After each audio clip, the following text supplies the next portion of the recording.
Peace, just a disclaimer that I've already done a part one for these series of the Dhul-Qarnayn series, and you should check it out. Now we're going to be going to who Gog and Magog is, and the first thing we should do is we should look into the book of Ezekiel, where this is first introduced. It's within the first passage of Ezekiel chapter 38. So it reads, "The word of the Lord came to me. Mortal, set your face towards Gog of the land of Magog, the chief prince of Meshech and Tubal. Prophesy against him, and say, Thus says the Lord God, I am against you, O Gog, chief prince of Meshech and Tubal."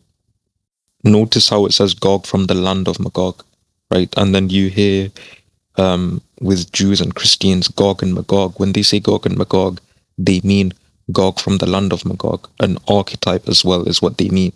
So the audience at the time of Prophet Muhammad would have heard Gog and Magog as being as such, Gog from the land of Magog. Okay, so where is Magog? I said Gog from the land of Magog, right? So where is Magog?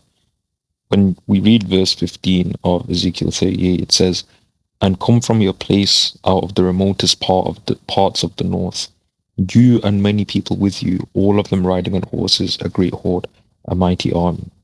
So the land of Magog is at the north. Okay, but like which place is that? Where is the north? Well, I personally think that it is Turkey. Shout out to my friend, he told me all about this, the Dhul-Qarnayn thing and Gog and Magog being an archetype. I'll get to that. But yeah, I also found more information myself as to why his point should be considered. Now, there has been a dispute on where Ezekiel is getting the Gog name from.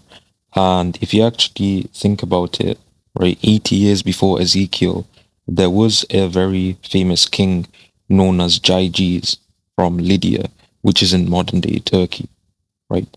Now, this area was occupied by him, and his name, in fact, the Assyrians, they used to basically call him a name that's like Gog, right? And it's likely that what's happening in Ezekiel is that Ezekiel is making Gog and Magog, Gog from the land of Magog, Magog being in the northern area that Ezekiel says in verse 15, that this is referring to an archetype of Gyges from the land of Turkey, or an area in Turkey, and then Gog and Magog is basically that. It's an archetype of a kind of an oppressive rulership or a powerful rulership from the land of Magog, right? In Turkey. So from the data that I see, Ezekiel, who makes Gog and Magog into an archetype himself, and the fact that Jews and Christians have also done this throughout the history, I also believe that Gog and Magog in the Quran was an archetype, right? Specifically, I think the Quran makes it more specific of an evil rulership from an area within Turkey.